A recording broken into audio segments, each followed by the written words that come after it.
All right, so how many people here were in the online contest? Raise your hand. Ooh. All right, put your hands down. How many people here are writers? Raise your hand. Everybody who was in the contest, everybody in this room, yeah, everybody raise your hand. Come on. All right, you guys, yes, you guys are writers. All right? So, one of the things that we're going to talk about today is how we think about your writing, how we judged it, I guess. And each of us had different ideas about your stories. So we were just talking earlier about how some stories were our favorites and other stories we, didn't even understand. And yet, somebody else was like, no, that was my favorite story. And that's part of being a writer, is you have to get used to, not everybody's going to understand your story. Not everybody's going to like your story. We talked a lot about how we need to have this rhino skin. Everybody knows what a rhino is, right? Thick, thick, thick skin, because if you want to be a writer, you have to develop this thick skin, because people are going to say, oh, that story's bad, or, oh, you don't even know how to write. And then there's going to be other people who read the same story and say, this is beautiful. This is the most perfect story I've ever read. So it's really about finding homes for your story, finding your readers, finding your audience, people who love the way you write, okay? And also improving your writing. So one of the things I want to talk about first is what was the judging process for the online, and today for the story that we're going to do on the spot. Do you want to talk about how you read the story? And you want me to talk about how I start, like my entire approach? Talk about your approach. I'm going to pass this down. Here you go. The way how I started the entire process was looking at ages. So I read all the stories of the 10-year-olds, all the stories of the 11-year-olds, all the stories of the 12-year-olds. I went through all the different ages so that I was just comparing how that age group, the stories of that age group was producing. And I would go through, and the most important thing for me when I read a story is, how do you make me feel? Do I feel anything, right? The most important thing for me is that you get an emotional response. Am I scared? Am I finding this really creepy? Am I excited? Is there enthusiasm? Is this really sweet? Do I really like your character? Am I rooting for her or him? So the emotional component of a story is really important for me. So that gives a lot of weight to when I'm giving marks. That gives a lot of weight to the story itself. That's separate from when I look at structure. The structure of a story, does it work together? Is it a fluid story? Or am I confused? Am I reading it and I don't understand where I am or where it's going? Is it choppy, or is the prose nice and guiding me easily from one image to the next? Also, less important in terms of giving me the emotional feel is the sentences, right? And the words you're using. Is there a lot of repetition? Is it necessary repetition, or is it unnecessary? And the words you're choosing and the sentences you create will also create a mood. So there's the emotion that I have, but there's also, what is the atmosphere you're creating in the story? Is it a poetic story? Is it, I used the word creepy before because there's one story I'm thinking about that was very, very creepy. And it was intended to be creepy, because you don't want it to be creepy, don't make it creepy. But the words you use, the sentence structure that you're using, the images you're creating, what details you're choosing to tell me, that's all going to impact the mood of the story. And I want the mood, as a reader, I want the mood to go along with the basic structure, the basic set of events. So if you're going to be creating a scary story, you need to be creating suspense. You need to be creating some tension. I need to be scared for this character. All your word choices and the events that lead up to that is going to be creating that mood. So two aspects, the emotional aspect and the structural aspect, are the two categories that I'm looking at in your story. I'm Samantha Bryant, and to say again that the process is really different from person to person. Listening to her, I'm like, that's interesting. That's not how I did it at all. I should do it. So when I read the stories, I received them as digital files. You know, it was just a list of stories that I could download and then read. And I just read them in alphabetical order by the name of the story. And I didn't pay any attention to who wrote the story, like how old the person was or whether they were male or female or any of that stuff, until afterwards, after I read the story and I went to my little sheet where I had to give it a score and my thoughts about the story. And I'd say I tried to go in just open, like with no expectation at all about the story, except for maybe what your title made me expect. Like if the title sounded like it was going to be a ghost story, you know, then I was kind of expecting ghosts. But but other than that, to just try to go in open and see what was there. And I read each story once to figure out kind of what I thought the goal of the story was. Like, what did the writer want this story to do? Did they want to make me cry because it was so touching? Did they want to make me laugh because it was fun? Did they want to scare the heck out of me? You know, what did they want from this story? And then I read it a second time, once I thought I knew what the writer wanted, to see how well they did what they wanted the story to do. So if it was pretty obvious this was supposed to be a touching story, how touched do I feel? You know, or was I kind of indifferent to the story? Did it maybe not work for me? And so that would decide how highly I rated it. Is like, what were you trying to do, and how well I think you did that. But you know, you talked about emotional response, and I think emotional response is a big part of that. Is, you know, if the story's supposed to scare me, I should feel a little scared. And I like the creepy ones.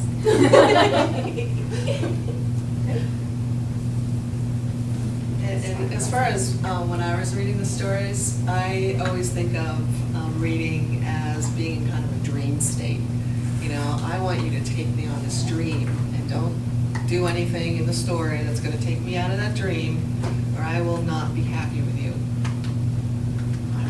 In my writing group, we call those, you know, like speed bumps. Speed in the story. bumps. If you They're think definitely you're speed driving, as the reader, you're kind of driving through the story, and when you hit something that, poof, oh, wait, now I'm not in the story. I'm thinking about why that dog's fur is blue. Dog's fur isn't usually blue. Yeah. You know?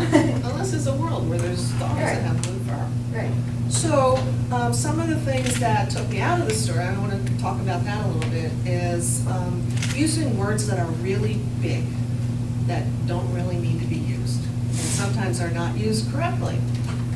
I had a teacher who told me, if a simple word works better, use the simple word. People like, you know, don't say, I don't know, I can't even think of the big words because of this teacher. Exited. Exited, Left. instead of left the room. He exited the room. Instead of he left the room. That's a you know? mic drop kind of leaving. Yeah, Yeah. it's a mic drop. He exited the room. But anyway, so those kinds of things, where I'm leading, the writer is leading me down this path, and I'm kind of seeing around the corner, but I don't really, you know, I still have the suspense going. But then they're like, take me right somewhere I didn't expect. Sometimes that's good, you know, but a lot of times it's like, well, that didn't feel real to me. That didn't feel like it was natural.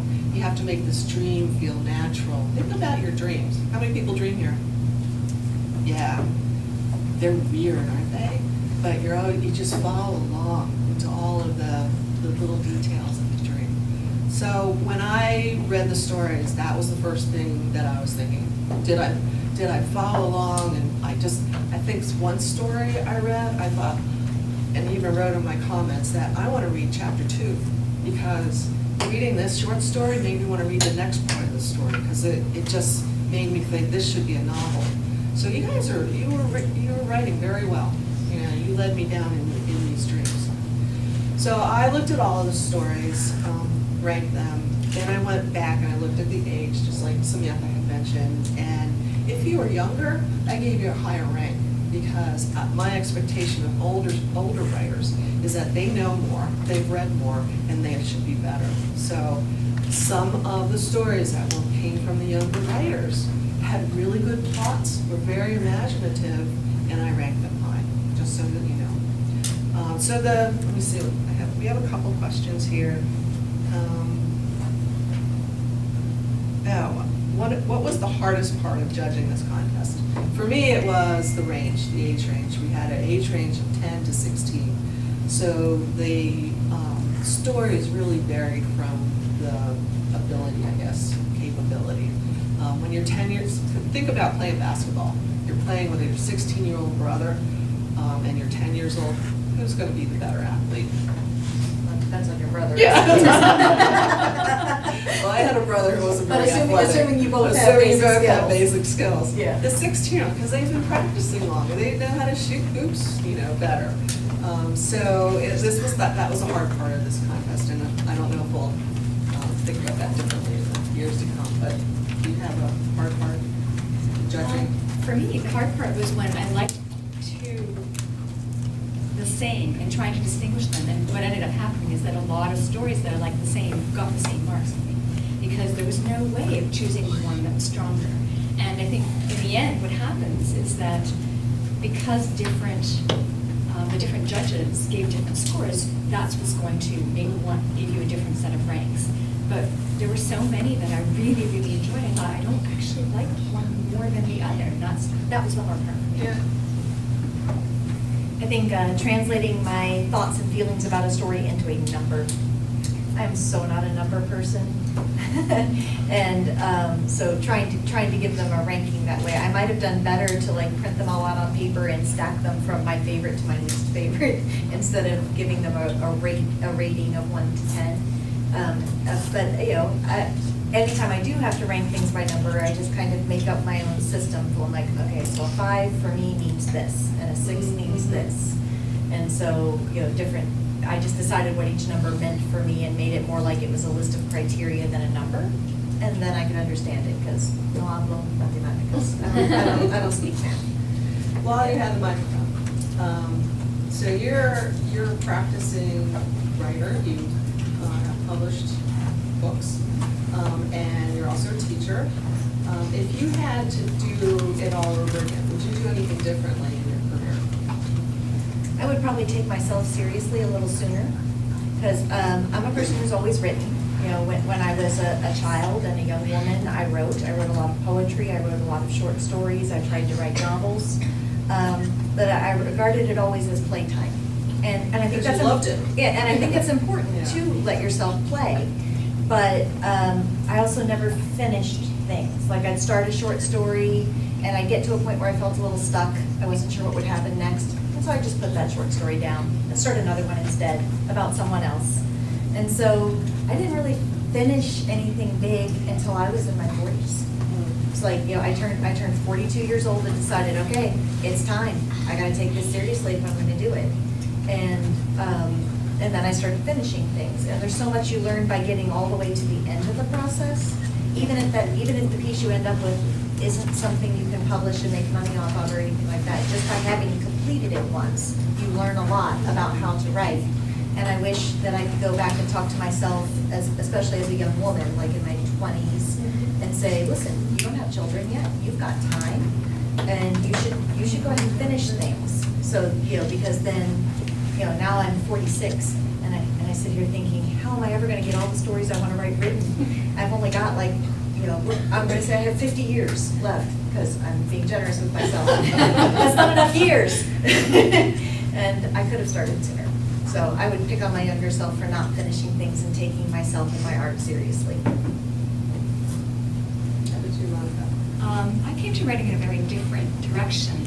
How many of you love reading novels? Fiction. How many of you love reading fiction? Any fiction, stories, whatever.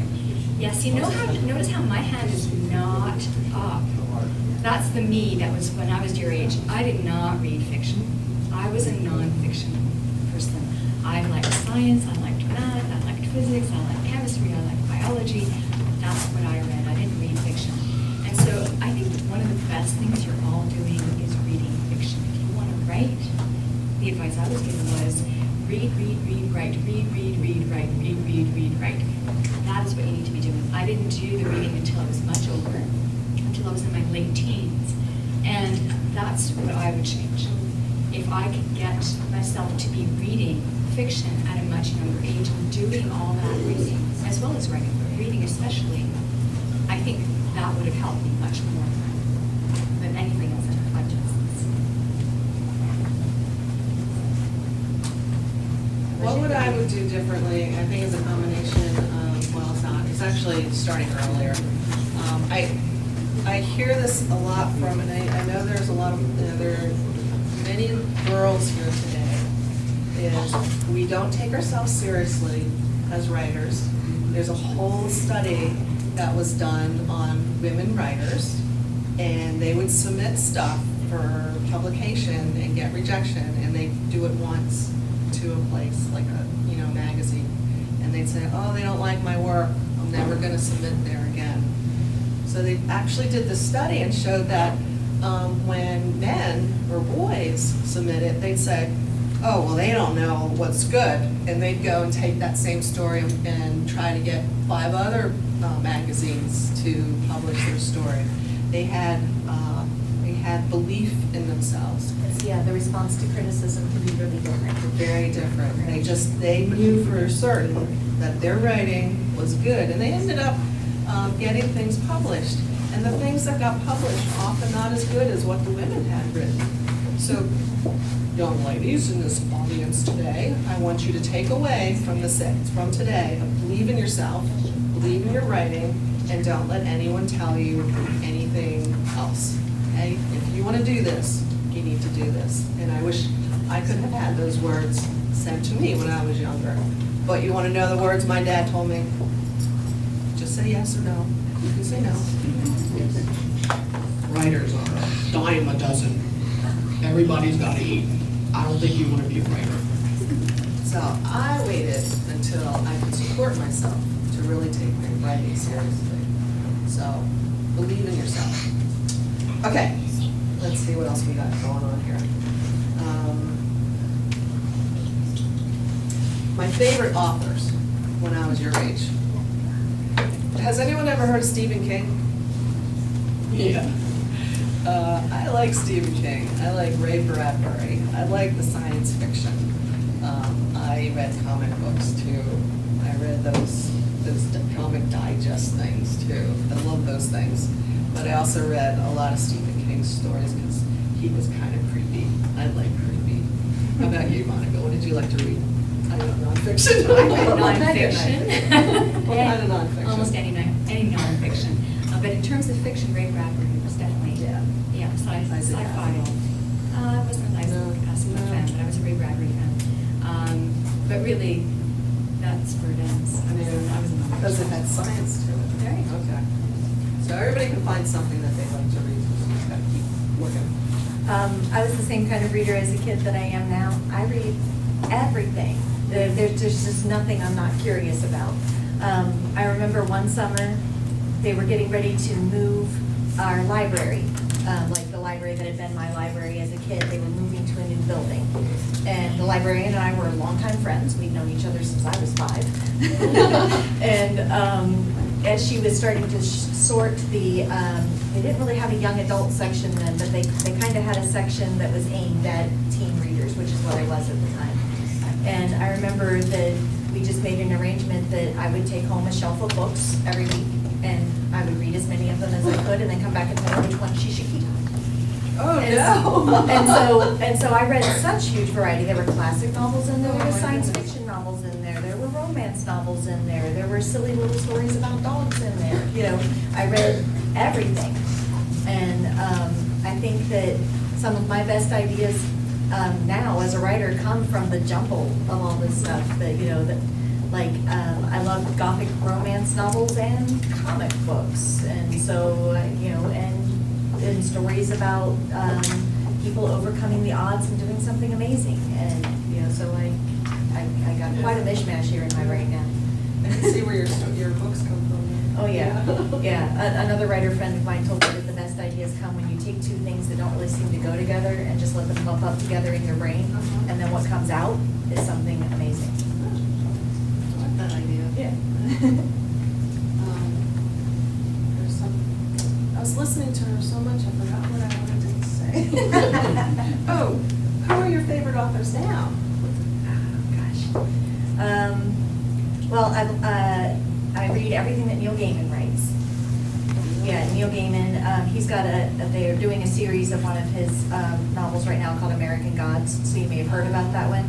Some of his stuff is better for children than others. Some of his best stuff for children, if you haven't read Coraline yet, I love Coraline, it's great. Yeah, so Neil Gaiman's somebody who, if he releases a book, I read it. I've been that way about Margaret Atwood, although she disappointed me with a couple of her books. A couple of them turned out not to be for me, and that broke my heart. I was sad. Don't tell Monica that. But she's another author who pretty much, if I hear she's got a book, I'm gonna go check it out, and I'm gonna go see what they read. And then, I'm kind of a list person, and so I love getting a list and working my way down it, like, 100 classic novels everyone should read, right? Or 100 novels by people of color, or something like that. And so I'm always choosing a list and working my way down it. And I've been in a classics mode the last couple of years. I participate in a book club at my library where we read a classic novel every month and get together and talk about it. And I've really been enjoying that because I think when I was asked to read classic novels as a child, I wasn't the right audience for them then. And a lot of adults never go back and read them because they don't remember them fondly from childhood. They remember classic novels as like this thing you have to read, instead of remembering that they became a classic because they had an emotional effect on a lot of people. But, I think The Scarlet Letter, for example, is a different read when you are a 40-year-old mother than it is when you're a 13-year-old person who doesn't know if you ever want to be a mother. It's a different story depending on where you are in your life reading it. And sometimes I think we ask people to read things at the wrong part of their life. I like that idea. Okay, all right. So I didn't read fiction when I was younger, but I read fiction now, so I do have favorites. Margaret Atwood is my favorite writer, but she writes mostly for adults. And I agree, there were a couple of disappointments, but on the whole, I've loved everything she's written in terms of novels. And as terms of picking authors, I find that really hard because often it's not. Margaret Atwood is the only writer where I like almost everything she's written. Any other author, I usually like one or two books. I don't like the entire collection. So, Kate Camillo, I love Because of Winn-Dixie. That's one of my all-time favorite books. I mean, it's fabulous. But I love everything else I've read. Everything else she's written. Tales of Despereaux. Yeah. Tales of Despereaux. I just finished. What was the most recent one? There's something about it happening. I've read The Elephant one. I've read The Tiger one, and I like them, but nothing compares to Because of Winn-Dixie. I just think that's My fabulous. writers I'm that way about too, that I love something they wrote, but if I read their other books, they really just don't do the same thing. And I don't want everything they write. Suzanne Collins, and I know her, I think everybody knows Hunger Games, right? I love Hunger Games. I think it's a great book. The other two I thought were good. The first one was the best. If you like magical realism fantasy for a younger audience, she wrote something called Brenda Caroline. I think that's a fabulous 5-book series. And so Suzanne Collins is one of my favorite writers. Again, it's more of the individual books that I think that I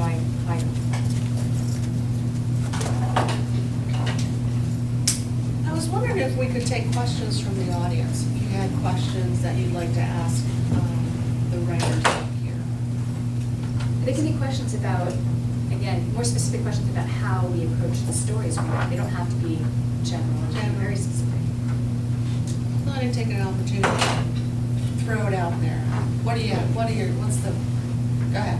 What are your favorite ways to plot a story, or do you plot, or do you just let it take off? It's a plotter versus a seat of your pantser. Okay, so you've got a plotter and you've got a pantser.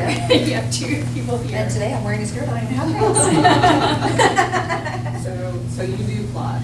I plot. The very first book I wrote, I didn't plot, and I discovered that that was not a good thing because it took me 8 years to write. A long, long time. So now that I plot, I get them done a lot more quickly. But I play before I plot. So I just write scenes, and the scene will come to you. I mean, how many of you just get an idea in your head when you think of a story? Right. I write those ideas down. Right? So everything, you get an idea or you get a character. Ooh, this is a cool character. I even know the name. So I got the name and anything I can think of. I'm not plotting, I'm not planning it, it's just what's happening in my head. The ideas, the scenes, even just they like, things that I know that they like. I'm not trying to answer questions, I'm just coming with what's feeling right, the ideas in my head. So I'll do that first, I'll be playing and playing and playing, and not just playing on the page, I don't care if they can be just point marks, like just a list of things, it can be a description, it can be a sentence that I think is really nice that describes something that the character is doing or saying. I'm just playing on the page. And then after doing that for a little while, I'm getting more of an idea of the story. And so what's important for me is I always know the ending.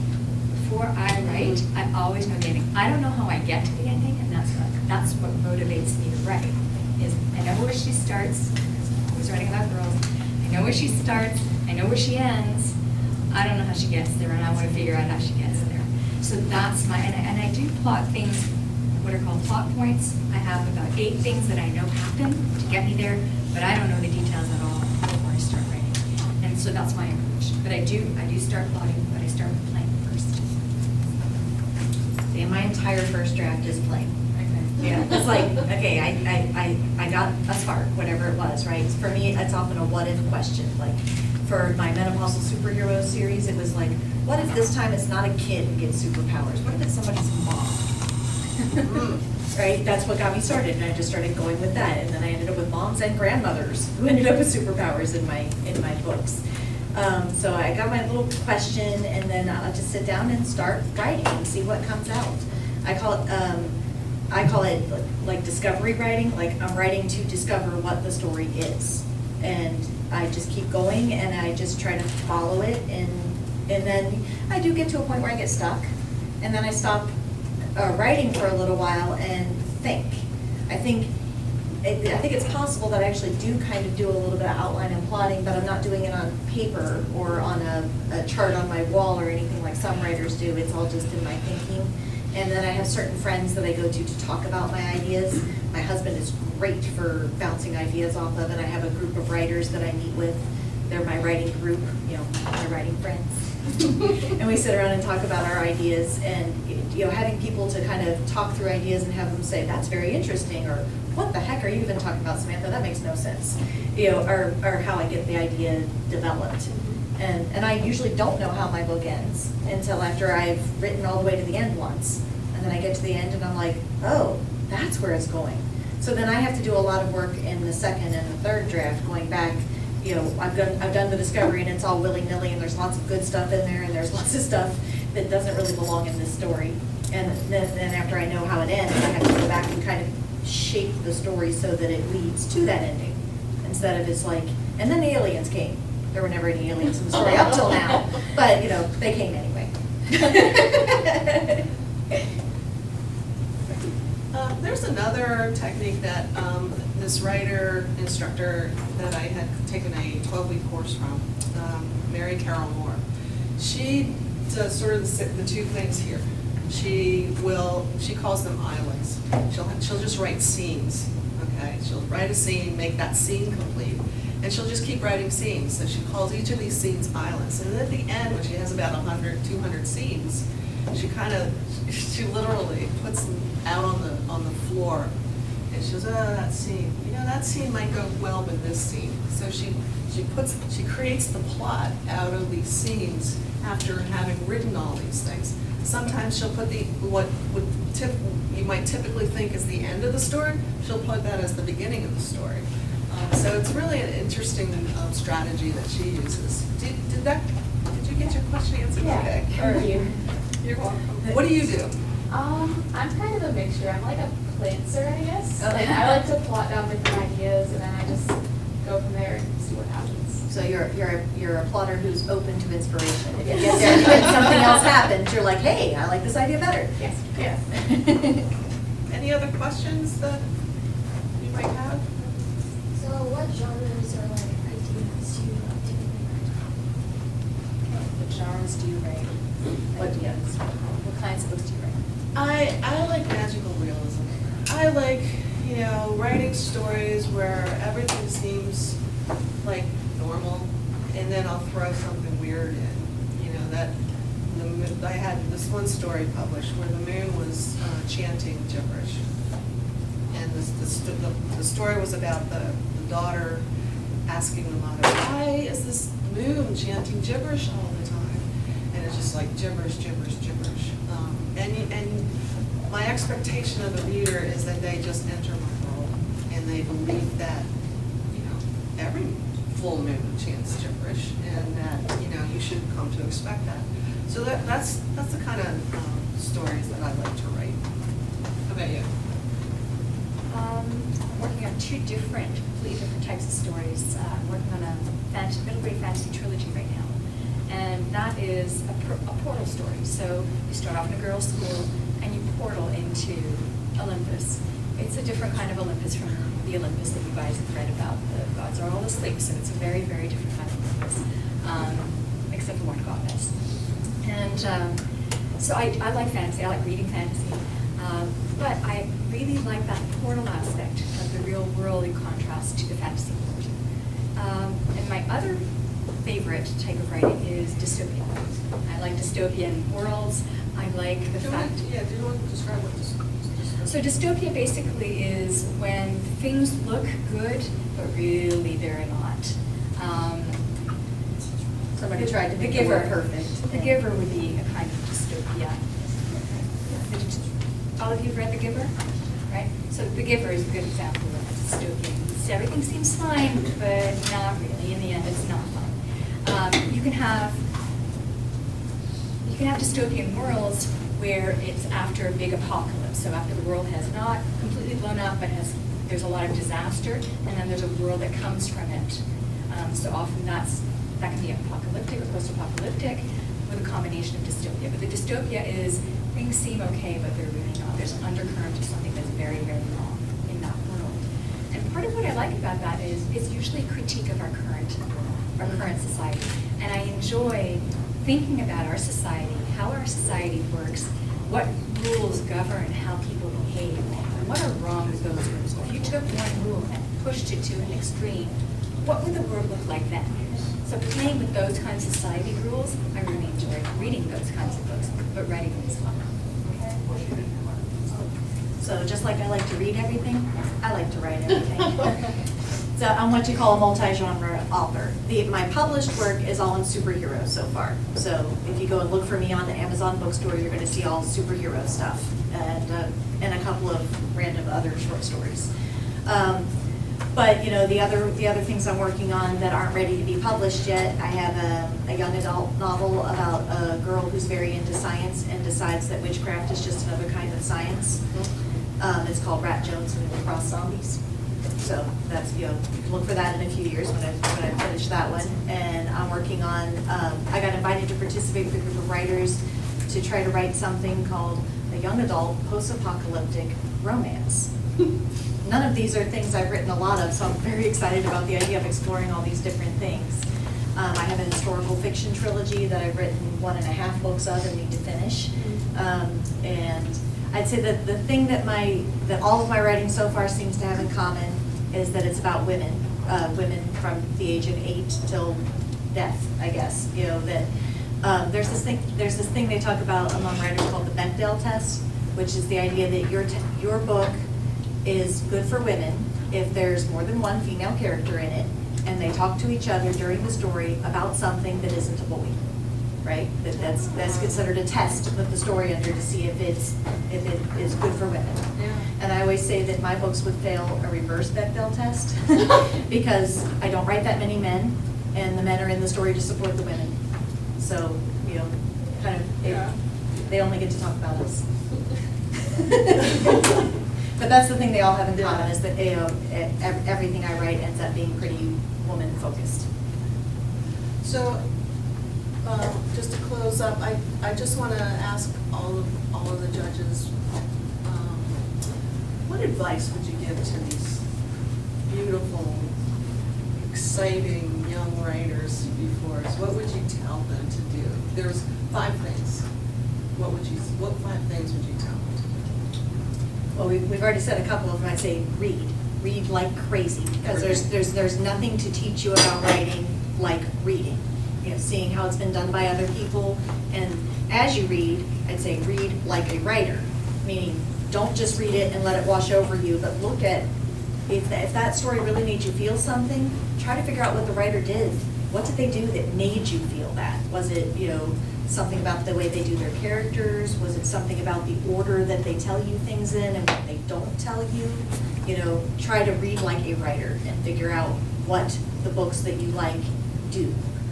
And I say write a lot, and be prepared for not everything you write to be great, especially not in the first thing you drop on the paper. You're putting it down, and you're going to get better at it the more that you write.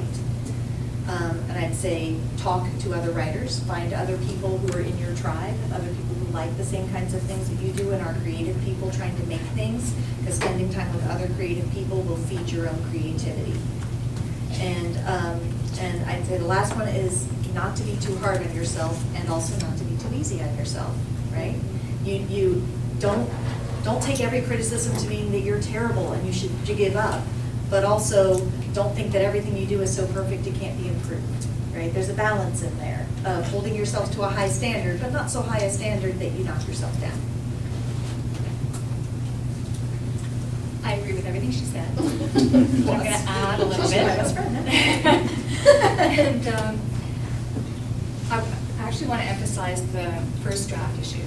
When you're writing your first draft, don't be disappointed if you don't like it. Kate DiCamillo does not like her first draft. She's very, very clear about that. She writes her first draft, and she goes back, and she looks at what parts of it she does like, and then works on those things. She expands those things. So don't think that you write a first draft, you don't really like it, that means I'm going to abandon the story. No, just means that look for the things in that first draft that you really enjoy, and then spread those things out. Make more of those things that you enjoy. The other thing is, when it comes to criticism, is that listen to all the criticism, but you don't have to do all of it, because some of it you'll disagree with. And that's part of your voice. That's part of how your style, your voice, what you want to say.